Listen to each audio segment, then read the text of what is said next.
if anyone's got any questions, please do ask. If anyone's wants to comment or anything, please do.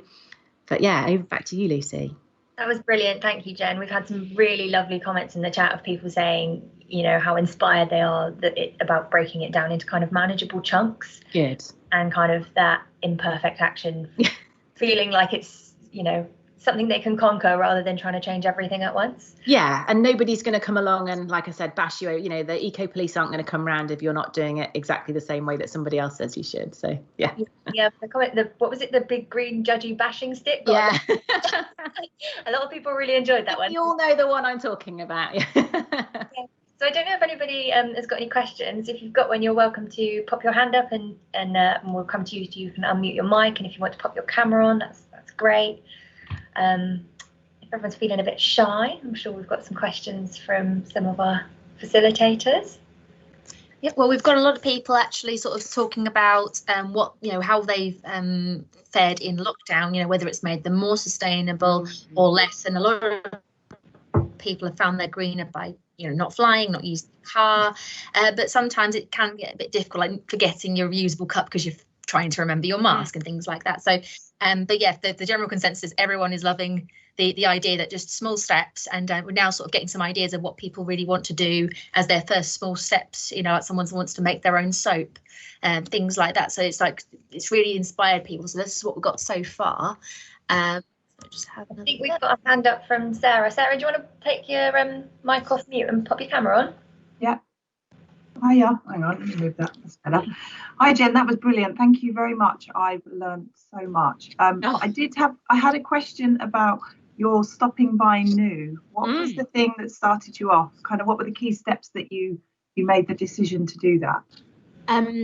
That's a really great question, and one I get asked a lot. And you know, I never can like pinpoint one thing. I remember the kids were like, I think my eldest was about 3, and that real sort of typical toddler, you know, you're in the shops and he just wants all the things, all the bright, shiny things. And I kind of remember thinking, whoa, like he's already a consumer. He's already tuned in maybe to these messages that, you know, like constantly getting new things. And I don't know if that is a societal thing that we've sort of put on our kids, or whether it is some kind of evolutionary thing from, you know, whether there's some benefit to constantly looking for new things in an evolutionary way. But that I remember being quite like, whoa, by that. And then also I read an article in a magazine by a lady who was, she called it her secondhand safari.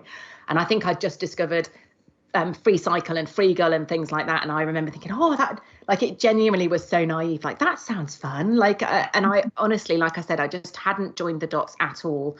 But you know, doing a year buying nothing new is possibly a little bit extreme, but honestly it's such an empowering, like, try it for a week or a month.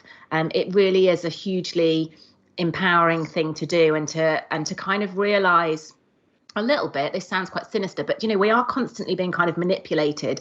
We're constantly being told to upgrade and to buy new, and that this thing will make us happy. And to actually, I was invited to do a TEDx talk during that year, and the theme was everyday radicals. And I was like, I'm not a radical, I'm quite good and I follow the rules. But actually this realization that it is quite a radical thing to do, it's quite countercultural. It's sort of, I like to, you know, it's sort of quietly disrupting the status quo, isn't it? To just say, no, actually, my phone's all right. I'm just going to stick with it for another year or 2 or whatever. But yeah, that was a very long-winded answer to your question. No, it was good. Thank you. Thanks. Just kind of following up from that, Jen, how did you kind of deal with keeping or getting friends and family on board, particularly your family? Obviously, I guess some of it they didn't have a choice by the sound of it. The kids were little enough not to, you know, to just sort of not even really realise, you know, it would be a really different proposition to do it again now, or to do it again when they're teenagers. And my husband was kind of like, I'm someone who has, like, I have a lot of like amazing ideas, and I think he just goes, all right, and he knows that, you know, 9 times out of 10 I'm just distracted by the next one when it comes along. So I said I wanted to do this, and he went, all right, lovely. And then I brought it up again in a couple of weeks' time, and he was like, oh God. But actually, and I think once he started to realise, like, that we were saving quite a lot of money by doing this as well, he sort of, I mean, he was really good, bless him. He got on board quite quickly, and he was really good at fixing things. And then the wider family, like my parents just didn't get it at all. I think they were just a bit like, what is she doing? And I was really aware, like I said in the talk about Christmas, like I couldn't really sort of dictate to them what they were buying and say, I only want you to buy secondhand things and stuff like that. So they were aware of what we're doing. I don't think they really got it. But do you know, like that was, and I think, you know, that's to a certain extent, you sort of need to do this a bit by stealth, don't you? Sort of show, don't tell with family, I think, a lot of the time, and just sort of make your changes, talk a little bit about the benefits without ramming it down their throats. But we have to accept that sometimes we just can't change other people. Yeah, and I suppose part of it is kind of about motivating by example, you know? Yeah. I've kind of found with my partner the same. That was so relatable when you said about being a big ideas person, because I have a million ideas and about probably a third of them actually come to any fruition.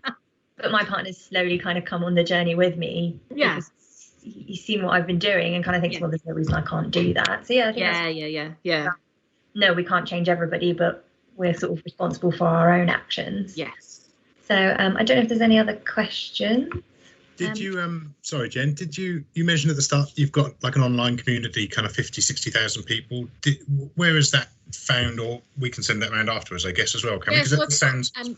a Facebook group that's about 17,000 people. So that's the sort of, I guess, biggest community in one place. And then I'm on Instagram. The Facebook page has got a reasonable following. You can every week on email, I send out a weekend prompt. It's supposed to come out on a Friday. It's Friday-ish. Sometimes it comes out on a Friday. Sometimes it's the weekend. But the idea is that, you know, hopefully at the weekend, maybe we've got a bit more time and it's a suggestion of something you can actually kind of do that weekend. So it will be things like change your energy supplier, go out and do a litter pick, go and collect some. We went and collected some acorns and stuff to plant, because there's a project called 2 Minute Beach Clean that are planting a 2-minute forest and asking everyone to plant native seeds at the moment, to go and plant them in a field they've got in Cornwall and things. So if you want sort of little nudges periodically, then my email list is the place to come. Excellent. That sounds good. Great. Thank you very much. So any more questions? One of the recurring themes that keeps coming up is Amazon. Do you think that maybe something as big as Amazon, with everyone doing something little, or by going against a huge company like that, do you think we can make a difference, even against something so big and so global? Amazon is really difficult, isn't it? I have a 6-week course that I do, 6 weeks to Sustainable-ish, and I did it. I don't know if it was it was in lockdown, and I hadn't said anything. We were doing a bit around sort of conscious consumption, and I hadn't said anything about Amazon. But actually, the one of the people was like, she said, I've just suddenly realised I'm on Amazon every day. I'm getting an Amazon delivery every day. And I think in lockdown, because we weren't going out and the shops weren't open, and it becomes that default, doesn't it? Like, I need this. You know, you're going to be able to get it. You know, you're going to be able to get it next day. You know, the price is probably going to be there or thereabouts. And actually, she said, I'm not saying I'm never going to use Amazon again, but actually now what I'm doing is I'm just looking around to see if there is an independent place I can buy something similar from, or a local place I can buy something similar from. And there's I feel like I'm just spouting quotes, but there's this brilliant quote that says, every time you spend money, you're casting a vote for the kind of world you want. So actually, you know, every time we buy from Amazon, we're saying, we love you, Amazon. We think you're amazing. We love what you're doing. And then actually a lot of us will be going, God, Amazon, you're like Jeff Bezos. He's got so much money. Does he, you know, and there's that sort of weird thing that we don't really like Amazon, but we actually really quite love Amazon.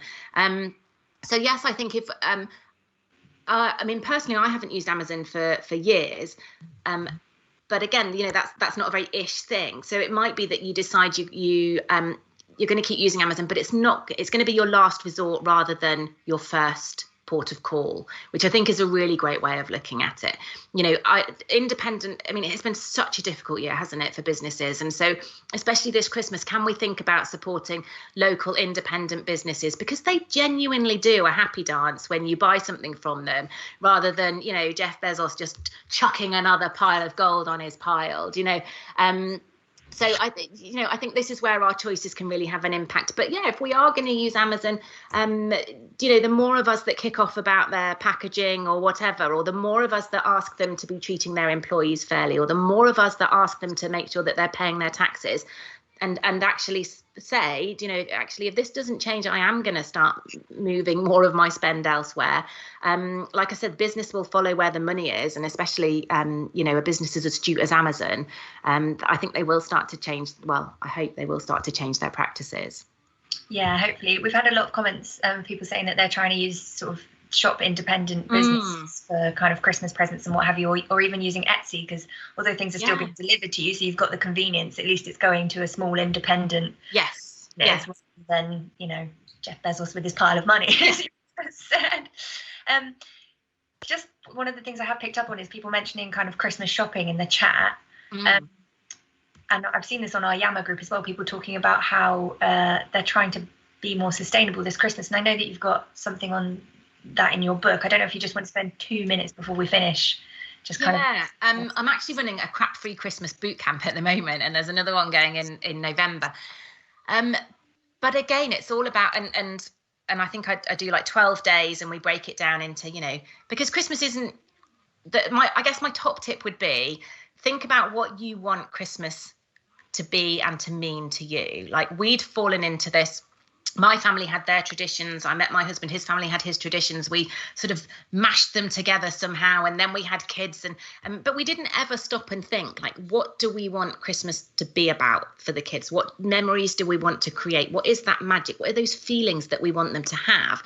And Christmas has become very much about stuff. And because, if you're like us, we're not religious, so we don't have that religious element to it. But actually, I want my kids to remember the time we spent together, and maybe the arguments we had over the board games, and going for walks, and just that feeling of kind of not having anything pressing to do, and just being able to chill out together, and all those things. And it wasn't until we spent that year buying nothing new that I actually gave really any thought to our Christmas, other than, oh God, what am I going to buy this person, and what am I going to buy that person? So think about how you can, what it is you want Christmas to be and to mean, and what you, and how you can start to make that happen. And remember that at Christmas, it is, I would say, it's one of the most difficult times of year to create change, because we've got all this societal pressure on us as well, and all this family pressure and things like this. So it can be really, really difficult. But maybe you look at gift wrapping, and you try and, a lot of the supermarkets this year have said they're not going to have glitter on their paper, which is great because it makes it unrecyclable. So maybe you're just going to do a change like that. Maybe you're going to look for Christmas cards that haven't got glitter on. Maybe you're going to make sure that all your Christmas cards get recycled afterwards. Again, it's just these baby steps, and thinking about what you can do. Meal planning. I know you've got a couple of talks on food, but meal planning over Christmas is going to be huge. There's something like 54 million plates of food get wasted over Christmas, or something, really shocking like that. So thinking about how you can reduce that food waste and things like that can be really important as well. There's a message in the chat, somebody disagreeing with me. Shall we? Okay, very sorry. Afraid I disagree with the every little bit helps. It allows people to think they've done something worthwhile when the effect they're having is very small. Unfortunately, it's necessary to make some difficult changes. Absolutely. But we're never going to, like, if I said to you, you're going to have to run a marathon tomorrow, you'd go, never going to happen. But if I said to you, you're going to have to run a marathon in April, and actually what we're going to do tomorrow is we're going to start the first day of Couch to 5K, you'd go, awesome, I can do that. So, I think I absolutely agree that we need to make some big changes, but we're never going to get everybody giving up flying, giving up driving, giving up meat, but we can get everybody doing some small things. And a proportion of them, once they're started, will go on to do these big things, but we can't get everyone to go from A to Z in one jump. We need to get them to go, and not even to go from A to B, we get them to go to A.1, A.2, A.3. And I agree that there's this urgency, but we've got 10 years. I know Joe will talk to you about this, to reduce our individual carbon footprints, and we can start doing that today. Yeah, so that's an analogy, Jen. I think that's, that whole marathon thing is fantastic and really resonates with me, because actually, like you said, if you said about me running a marathon tomorrow, there's not a chance I would do it. But in 8 months' time, you can build up, and it's almost like training to be greener, isn't it? Yeah, absolutely. Yeah. All right, brilliant. That was really helpful. Thanks, Jen. I think we've had a really good discussion in the chat and people seem really inspired. Thank you so much for joining us. Oh, have a marvellous day, guys.